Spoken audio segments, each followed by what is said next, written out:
வாழைப்பழம் தொடர்ந்து ஆய்வுகள் சொல்லிட்டே வருது.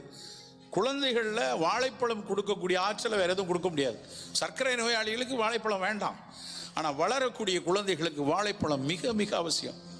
அதுவும் கூடுதல் ஆற்றல் வேணும். மெலிந்து இருக்கிறாங்க குழந்தை, ரொம்ப ஒல்லியாக இருக்கிறாங்க, அவர்கள் வயதுக்கேற்ற எடை இல்லை அப்படின்னா செவ்வாழை, இல்லைன்னா ஒரு பாதி நேந்திரன் வாழை.